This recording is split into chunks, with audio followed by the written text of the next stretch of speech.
And welcome to SPMIS Academy. Today we will analyze important newspaper articles of 19th November 2020. Please note you can download the PDF version of today's newspaper analysis by clicking the link given in the comment section.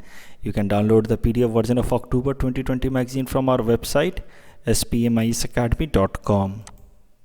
You can also join our WhatsApp group through the link given in the description section for more study materials.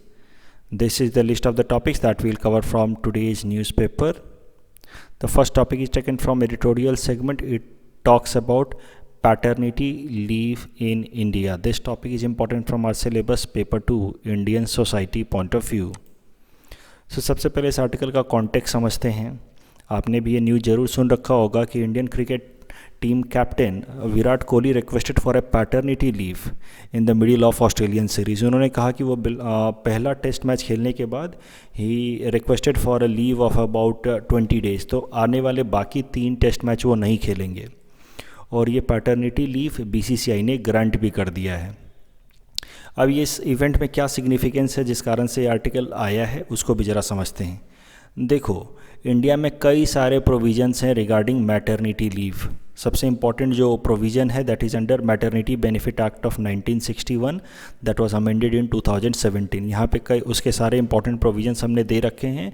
इस maternity benefit act of 2017 में 26 weeks of maternity leave मिलता है, paid leave मिलता है to the mother for first 2 children. उसके बाद 2 बच्चों के बाद अगर तीसरे या चौथे बच्चे के लिए फिर बस 12 वीक्स ऑफ मैटरनिटी लीव मिलती है to the mother. Of course ये कम इसलिए किया गया है ताकि पॉपुलेशन को कंट्रोल किया जा सके और लोगों को डिस्करेज किया जा सके from having more than 2 children. उसके अलावा और भी कई सारे प्रोविज़न हैं कि जहाँ पे भी वीमेन एम्प्लॉयज़ हैं मोर देन 30 या फिर overall number of employ is more than 50, वहाँ पे क्रेस फैसिलिटी होनी चाहिए within the radius of 500 metre of the working place. तो इस तरह के कई सारे प्रोविजंस लाए गए हैं for the women if they are prospective mother. लेकिन इस तरह का कोई भी प्रोविज़न पैटर्निटी लीव के लिए नहीं है या जो फादर है उसके केयरिंग प्रोस्पेक्ट्स को इनकरेज करने के लिए ऐसी कोई भी प्रोविज़न नहीं है कि अगर कोई मेल मेंबर किसी भी जगह काम करता है तो उसके फैक्ट्री के पास, उसके ऑफिस के पास इस तरह की क्रेस फैसिलिटी होनी चाहिए. तो पैटर्निटी लीव के लिए तो देखो कोई लॉ है नहीं, लेकिन सेंट्रल गवर्नमेंट एम्प्लॉयज़ के लिए एक प्रोविज़न ज़रूर है under central government rules of 1972 जिसके अंतर्गत उनको 15 डेज़ तक का पेड लीव दिया जा सकता है for first 2 child. But still there is no proper law for all the people working in formal sector unlike women. तो इससे क्या हम इनकलकेट कर सकते हैं, what we can derive from this fact. देखो, when a couple is having a child, a couple is having newly born child, तो इसमें mother is getting 26 weeks of paid maternity leave under maternity benefit act of 2017. सुन के अच्छा लगता है कि the mother is getting support by a law in order to help her in taking care of the newly born child. At the same time the father is having no such law. I mean there is no provision or there is no any statute regarding paternity benefits. But implication या फिर what we can inculcate, what we can conclude from these 2 things, it is gender disparity. It highlights patriarchal mindset of even our legislature. जो हमारे कानून बनाने वाले जो parliament है, जो लॉ मेकर्स हैं, उनकी भी पैट्रियार्कियल माइंडसेट इससे रिफ्लेक्ट होती है विथ दिस डिस्पैरिटी. ये डिस्पैरिटी शो करता है कि even the law makers believe that it is the sole responsibility of the women to take care of the newly born child. इसीलिए तो वीमेन को उन्होंने मैटरनिटी लीव दे रखी है 26 वीक्स की, और फादर के लिए इस तरह का कोई भी प्रोविज़न नहीं है. At least in law there is no such provision because it is a mindset, patriarchal mindset. I hope आप इस टर्म को ज़रूर समझते होंगे. Where the society in general is guided by the principles which treats the male counterpart of the society in a superior manner. That is patriarchal mindset. तो यहाँ पे भी the male counterpart is getting some beneficial treatment, some superior treatment. That is a kind of patriarchal mindset that has colored Indian society for, this patriarchal mindset is common for entire world. It just varies in degrees. Paternity benefit bill लाया जरूर गया था 2018 में। इस तरह के provisions prospective father के लिए भी प्रपोज किया गया था, paternity benefit leave that was proposed इन लोकसभा, जिसमें बात की गई थी कि 15 डेज़ का पैटर्निटी बेनिफिट लीव दिया जाना चाहिए अकॉर्डिंग टू अ लॉ। सो एक पैटर्निटी बेनिफिट एक्ट बनाने की कोशिश की गई थी, but this was not passed. और उस टाइम इसको अपोज करते हुए women and child minister, former women and child minister Menaka Gandhi ji ने कहा था कि if a paternity leave is provided to Indian men, that would be nothing more than a paid holiday। अगर पैटर्निटी लीव दे भी दी जाती है इंडियन मैन को, तो यू कैन नॉट एक्सेप्ट और यू कैन नॉट एक्सपेक्ट कि they will be contributing in rearing of the newly born child, they will just treat it as a holiday. इसलिए इसका कुछ खास फ़ायदा होने वाला है नहीं। Better the legislature should focus on bringing some attitudinal change, that a patriarchal mindset needs to be taken care of first before bringing such laws। mere bringing laws will not bring equality। इस topic के basis पे हमने आपको ये practice question दे रखा है। You can attempt this question and you can submit the answer in the comment section. The next article is taken from international segment. It talks about microwave weapons. This topic is important from our syllabus paper 3 international relations point of view। सो इस article का पहले background समझते हैं। तो देखो, एक दो दिनों पहले ब्रिटेन की एक डेली न्यूज़पेपर द टाइम्स ने एक चाइनीज़ प्रोफेसर का इंटरव्यू कवर करते हुए ये छापा था, जहाँ पे उस चाइनीज़ प्रोफेसर ने कहा था कि Chinese soldiers are using microwave weapons against Indian soldiers in eastern Ladakh. ऐसा उस चाइनीज़ प्रोफेसर ने इंटरव्यू में कहा, और फिर ये द टाइम्स ने इस इंटरव्यू को छाप दिया कि लद्दाख सेक्टर में ये जो चाइनीज़ सोल्जर्स हैं वो इंडियन सोल्जर्स के अगेंस्ट माइक्रोवेव वेपन्स इस्तेमाल कर रहे हैं, इसीलिए इंडियन सोल्जर्स लद्दाख को, ईस्टर्न लद्दाख सेक्टर को छोड़ करके they are retreating behind, they are pulling behind, वो पीछे हट रहे हैं। ऐसा ये उनका इंटरव्यू आया था। तो एक बार पहले समझ लेते हैं कि ये माइक्रोवेव वेपन्स होते क्या हैं। देखो, माइक्रोवेव वेपन्स में एनर्जी सेंड की जाती है, इलेक्ट्रोमैग्नेटिक वेव्स किसी भी तरह की हो सकती है, एक्सरे हो सकती है, लेज़र लाइट हो सकती है, कोई विजिबल लाइट हो सकती है, कोई सोनिक वेव हो सकता है, यानी कि साउंड वेव हो सकता है बहुत हाई फ्रीक्वेंसी का। तो कोई भी इस तरह की हाईली कंसंट्रेटेड एनर्जी को डायरेक्ट किया जाता है अगेंस्ट द एनिमी। ये जब हाईली कंसंट्रेटेड एनर्जी को अगर एनिमी की तरफ डायरेक्ट किया जाता है तो उससे उसको एक बर्न सेंसेशन फील होता है उसके स्किन पे। नॉर्मली हमारे बॉडी का टेम्परेचर होता है somewhere close to 98 degree Fahrenheit, लेकिन इस तरह की कंसंट्रेटेड एनर्जी अगर हमारे बॉडी पे डाली जाए तो हमारे उस एरिया का स्किन टेम्परेचर बढ़ करके 122 डिग्री फ़ारेनहाइट तक हो जाता है। That gives us a burning sensation, धीरे धीरे हमारा स्किन जलने भी लग सकता है। फिर दैट कॉजेज इंटेंस पेन, और उस इंटेंस पेन के कारण फिर एनिमी अपना जगह छोड़ करके पीछे हटने लगता है। इसको हम लोग कहते हैं, इस तरह का बेसिक मैकेनिज्म होता है किसी भी माइक्रोवेव वेपन का। इसीलिए इनको हम लोग डायरेक्ट एनर्जी वेपन भी कहते हैं। सीधा सीधा एनर्जी इसके अंदर किसी भी एनर्जी एनिमी के अगेंस्ट यूज कर लिया हमने, उसको हम लोग कहते हैं डायरेक्ट एनर्जी वेपन्स। तो चाइना के पास इस तरह की डायरेक्ट एनर्जी वेपन है, वो तो चाइना ने 2014 एयर शो में ही डिस्प्ले कर दिया था। एक उन्होंने नॉर्मल एयर शो कंडक्ट कराया था, वहाँ पे उन्होंने अपने माइक्रोवेव वेपन्स को उन्होंने एग्जिबिट किया था। यूएस के पास भी इस तरह का माइक्रोवेव वेपन है या डायरेक्ट एनर्जी वेपन है, which they call active denial system. Active denial system मतलब इसको कहीं भी आप लगा दो तो now the enemy will be denied from having access to that area. तो यूएस ने इस तरह के एक्टिव डिनायल सिस्टम या माइक्रोवेव वेपन्स अपने न्यूक्लियर इंस्टॉलेशंस के आसपास लगा रखे हैं, जिसकी मदद से कोई भी एनिमी उस एरिया में इंटर ना कर पाए। अब करंट न्यूज़ देख लेते हैं। जो ये उनका इंटरव्यू छपा था द टाइम्स में जो उस चाइनीज़ प्रोफेसर का, जहाँ पे वो कह रहे हैं कि इंडियन आर्मी के अगेंस्ट माइक्रोवेव वेपन का इस्तेमाल हुआ है in Ladakh sector, that news was fake. ऐसा इंडियन आर्मी ने कंफर्म किया है, और दैट इज़ वाई ये आज का ये आर्टिकल आया है। As I said, Indian army has rejected the news of application of microwave weapon against it in Ladakh sector as fake and baseless. इस टॉपिक के बेसिस पे हमने आपको ये प्रैक्टिस क्वेश्चन दे रखा है। You can attempt this question and you can submit the answer in the comment section.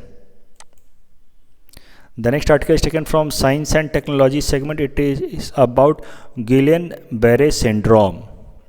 This topic is important from our syllabus. Only it can at max come in prelims exam या फिर हमसे mains paper 4 में science and take में पूछा जा सकता है इसके बारे में. सबसे पहले न्यूज़ आर्टिकल समझते हैं. तो देखो, मुंबई का ये न्यूज़ है जहाँ पे डॉक्टर्स ने कंफर्म किया है कि कुछ एक पेशेंट्स के अंदर, कोविड-19 के पेशेंट्स के अंदर ये सिंड्रोम देखा जा रहा है, गुलियन-बेरे सिंड्रोम देखा जा रहा है. तो एक बार ज़रा समझते हैं कि गुलियन-बेरे सिंड्रोम है क्या. It is an auto immune disorder. तो समझते हैं कि ऑटो इम्यून डिसऑर्डर होता क्या है. देखो, ये हमारी अगर बॉडी है and if we are expose to any kind of virus और बैक्टीरिया, तो naturally our body creates an immune system against this virus और बैक्टीरिया. एक तरह की इम्यूनिटी डेवलप करता है, ट्रिगर करता है. लेकिन कभी कभार होता क्या है कि ये इम्यूनिटी इस वायरस और बैक्टीरिया से तो लड़ता ही है, साथ ही साथ ये इम्यूनिटी हमारी बॉडी को, हमारे बॉडी पार्ट्स को या हमारे बॉडी के फंक्शंस को भी निगेटिवली इम्पैक्ट कर देता है. That is known as triggered immunity that causes autoimmune disorder.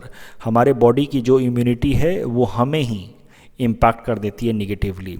और ये जो गुलियन-बेरे सिंड्रोम है, this is a kind of auto immune disorder. इस ऑटो इम्यून डिसऑर्डर में होता क्या है कि हमारा जो नर्वस सिस्टम है वो हैम्पर होता है. तो देखो, ये जो पेरीफेरल नर्वस सिस्टम है, देखो हम एक तो हमारा ब्रेन है और उस ब्रेन से एसोसिएटेड हमारे पेरीफेरल नर्वस सिस्टम है, हमारा स्पाइनल कोड है, उसके अलावा हमारे लिम्स हैं. तो इन सारे लिम्स से और स्पाइनल कोड से गुजरता है ये पेरीफेरल स्पाइनल या नर्वस सिस्टम. इन पेरीफेरल नर्वस सिस्टम को निगेटिवली इम्पैक्ट करता है ये गुलियन-बेरे सिंड्रोम. इसमें होता क्या है कि लोगों को स्किन की प्रॉब्लम होती है, स्पाइनल कोड में वीकनेस होता है और पेन होता है, रिफ्लेक्स एक्शन काफ़ी स्लो हो जाता है in Guillain Barre syndrome. But it is not fatal. इसके होने से लोगों की डेथ नहीं होती है, but it can cause pain, tingling sensation in the arms. It can cause weakness in the arms. The next article is taken from national segment. It is about expenditure in health sector in India. This topic is important from our syllabus paper 3 governance point of view. सबसे पहले समझते हैं कि India के अंदर जो health sector है उसका क्या स्टेटस है as far as expenditure is concern. तो देखिए, ओवरऑल जो हमारे देश में पब्लिक एक्सपेंडिचर है इन हेल्थ, पब्लिक एक्सपेंडिचर का मतलब है कि सरकार जितना खर्च करती है हेल्थ सेक्टर में, including both state as well as central government, that is close to about 1.3% of the GDP. तो सेंट्रल और स्टेट गवर्नमेंट मिलकर के लगभग जितना खर्च करती है पैसा हेल्थ सेक्टर में, वो हमारे ओवरऑल GDP का 1.3% है. जबकि अगर ओवरऑल वर्ल्ड एवरेज देखें तो दैट इज़ 6%, यानी कि हम बहुत पीछे हैं ग्लोबल एवरेज से अगर कंपेयर किया जाए. तो यहाँ पे भी आप देखिए इंडिया का overall expenditure in GDP in health sector of its GDP that keeps on varying, but somewhere it has always remained in the corridor of 0.9 to 1.2%. उससे ज़्यादा हमने कभी किया ही नहीं. जबकि अगर आप जो भी डेवलप्ड कंट्रीज़ हैं, खासकर OECD कंट्रीज़ का आप देखिए percentage of expenditure in the health segment, तो वो काफ़ी ज़्यादा है. एक तो आप समझिए कि इनकी size of the GDP is also bigger. Most of them have size bigger than the Indian economy. उसके बाद से भी उसमें भी वो the percentage of the GDP that they spend in the health sector is quite high as compared to Indian economy. तो यानी कि वो बहुत सारा पैसा हेल्थ सेक्टर के लिए खर्च करते हैं. हेल्थ सेक्टर के लिए खर्च करने का मतलब है कि वहाँ के ह्यूमन रिसोर्स को बेहतर हेल्थ सर्विसेज मिल रही है. बेहतर हेल्थ सर्विसेज से ह्यूमन रिसोर्सेज की प्रोडक्टिविटी बढ़ती है और बेहतर प्रोडक्टिविटी से फ्यूचर में इकोनॉमी और ज़्यादा सस्टेनेबल बनती है और ज़्यादा प्रोग्रेसिव बनती है. अगर हम लोगों के हेल्थ पे कम खर्च करेंगे तो people will suffer from different kind of deficiencies, different kinds of limitations. किसी को कोई डिजीज होगी, किसी को कोई प्रॉब्लम होगी और उससे उनकी प्रोडक्टिविटी सफ़र होगी. और प्रोडक्टिविटी जब सफ़र होगी तो लॉन्ग रन में हमारी इकोनॉमी को नेगेटिव इम्पैक्ट पड़ेगा. कम से कम आप ये 1.3% और 6% का डाटा याद कर लें. इसको आप अपने आंसर में ज़रूर कोट करेंगे। अब इस करंट आर्टिकल को देखते हैं, ये आर्टिकल जिस पे बेस्ड है। This article is based on the interview of mister NK. Singh. NK. Singh को आप ज़रूर जानते होंगे, he is the chairman of 15th finance commission, और उन्होंने कुछ सजेशंस दिए हैं regarding improvement of health sector in the Indian economy. उन्होंने सबसे पहला सजेशन दिया है कि public health spending should be increased to 2.5% of the GDP by 2025। जो अभी का हमारा public health spending that is somewhere close to 1 to 1.25%, उसको बढ़ा करके 2.5% तक करने की ज़रूरत है। आपको एक बात जाननी चाहिए कि इसी तरह का एक टारगेट नेशनल हेल्थ पॉलिसी जो 2017 में लाई गई थी उसमें भी फिक्स किया गया है फॉर द गवर्नमेंट कि बाय 2025 सरकार को हेल्थ सेक्टर में ओवरऑल एक्सपेंडिचर इंक्रीज करना चाहिए बाय 2.5 ऑफ द जीडीपी। दूसरा सजेशन एन.के. सिंह साहब ने दिया है that is regarding creation of A separate Indian medical service in line with IAS and IPS। जिस तरीके से इंडियन एडमिनिस्ट्रेटिव सर्विसेज होते हैं, जिस तरह से इंडियन पुलिस सर्विसेज होते हैं, उसी तरीके से एक इंडियन मेडिकल सर्विस भी बनाना चाहिए, एक अलग कैडर बनाना चाहिए जो मेडिकल सेगमेंट में जो काम करें, जो मेडिकल सर्विसेज को और बेहतर करने की डायरेक्शन में काम करें। आपको एक बात और जाननी चाहिए कि जब सिविल सर्विसेज एक्ट 1951 में लाया गया था, जिसके अंतर्गत IAS IPS बनाए गए हैं ये सब सारे कैडर्स, उसमें इंडियन मेडिकल सर्विसेज का भी प्रोविज़न है, लेकिन आज तक ये इंडियन मेडिकल सर्विसेज इम्प्लीमेंट नहीं किया जा सका है। उसके अलावा जो तीसरा इंपॉर्टेंट सजेशन दिया एन.के. सिंह साहब ने वो ये है कि हमें इंडिया में पब्लिक प्राइवेट पार्टनरशिप को प्रमोट करना चाहिए in the field of health services. उनका ऐसा सजेशन है कि जो प्राइमरी लेवल के हेल्थ इश्यूज़ हैं, देखो प्राइमरी लेवल के हेल्थ इश्यूज़ वो होते हैं जिसमें कोई मेजर रिक्वायरमेंट नहीं होती है, कोई इन्वेसिव एक्शन की ज़रूरत नहीं होती। इन्वेसिव एक्शन मतलब हमारे बॉडी के अंदर कोई सर्जरी नहीं करना है या कोई मेजर ट्रीटमेंट की ज़रूरत नहीं है। कोई माइनर प्रॉब्लम्स को हम लोग कहते हैं प्राइमरी प्रॉब्लम, जिसको ईजिली रिजॉल्व किया जा सके, जैसे सर्दी, खांसी, बुखार, कफ, कुछ भी इस तरह के प्रॉब्लम्स है that can be easily resolve, they are known as primary health issues. और एन.के. सिंह का कहना है कि कम से कम लोकल लेवल पे, गांव के लेवल पे या म्यूनिसिपैलिटी के लेवल पे जो पब्लिक हेल्थ सर्विसेज हैं, सरकारी हेल्थ सर्विसेज हैं, सरकारी हॉस्पिटल्स हैं, उनको कम से कम इन प्राइमरी हेल्थ सर्विसेज में इफेक्टिव बनाया जाना चाहिए।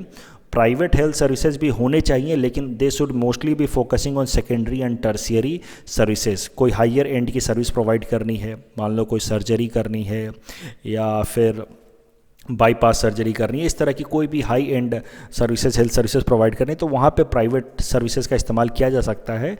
ही इज़ नॉट सेइंग कि पब्लिक सर्विसेज को सेकेंडरी और टर्शियरी से हटा लिया जाए, बट उनका ये कहना है कि प्राइमरी लेवल पे तो ज़्यादा से ज़्यादा गवर्नमेंट की सर्विसेज होनी चाहिए, क्योंकि अगर प्राइमरी लेवल पे हम लोगों को ज़्यादा से ज़्यादा उनकी बीमारियां ठीक कर पाए तो सेकेंडरी और टर्शियरी के प्रॉब्लम्स कम होंगे and overall the Indian population will become healthier.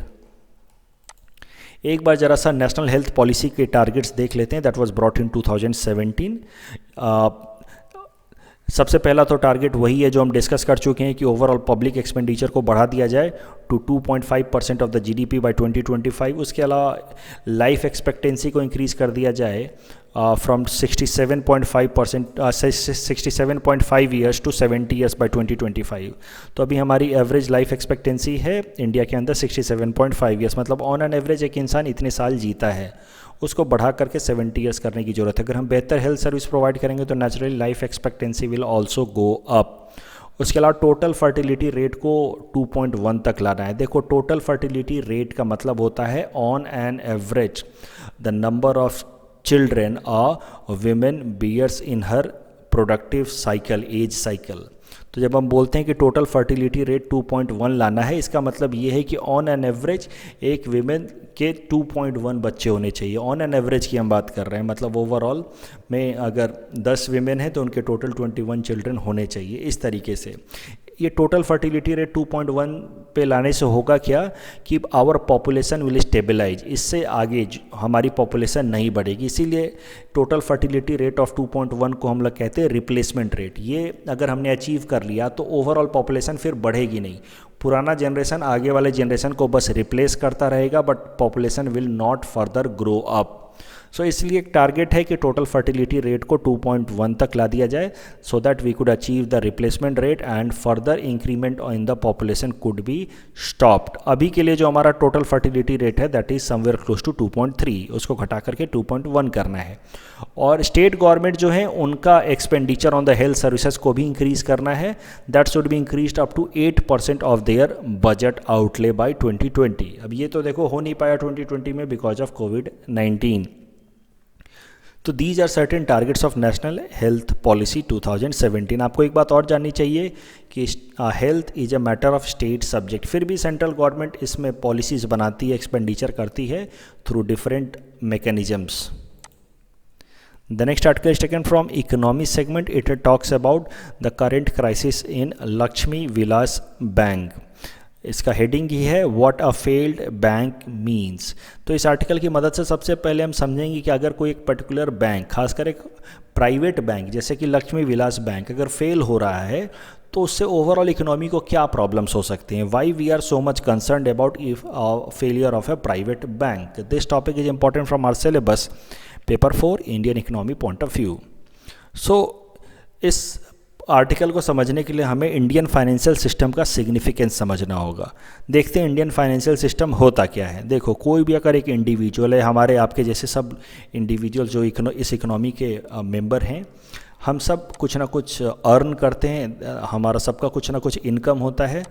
A part of the income is used by us for consumption of goods and services. हम गुड्स एंड सर्विसेज कंज्यूम करते हैं उस इनकम का इस्तेमाल करके।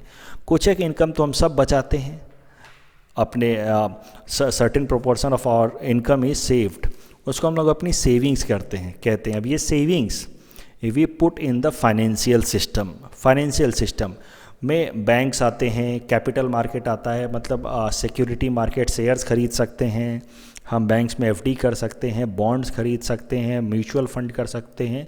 All these are together known as financial system, जहाँ पे लोग, कॉमन लोग अपना पैसा डालते हैं in order to get some higher return.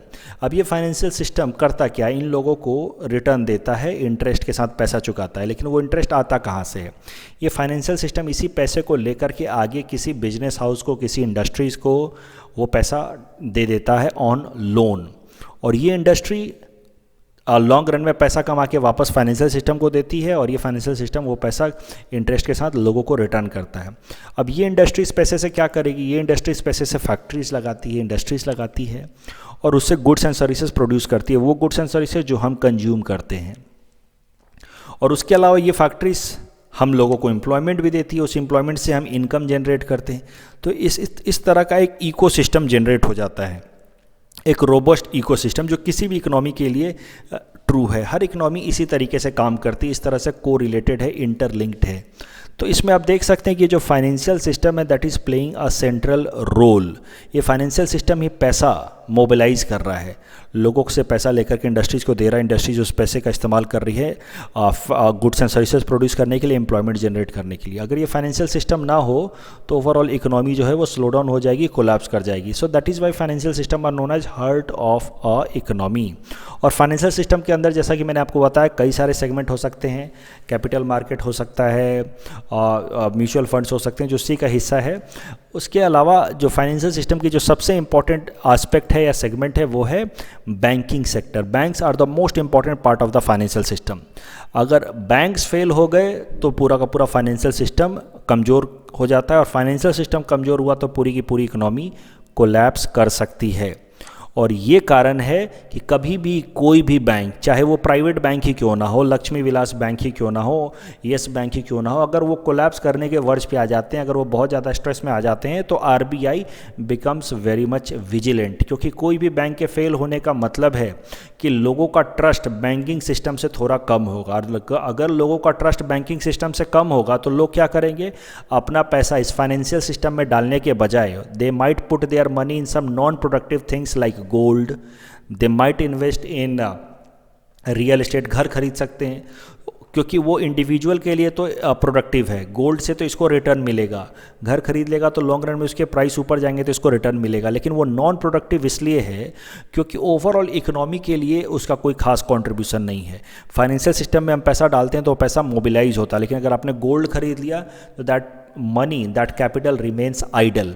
और बैंक्स जब भी फेल होते हैं तो जो डिपॉजिटर्स होते हैं उसका कॉन्फिडेंस बैंकिंग सिस्टम से कम होता है, चाहे वो प्राइवेट ही बैंक क्यों ना हो।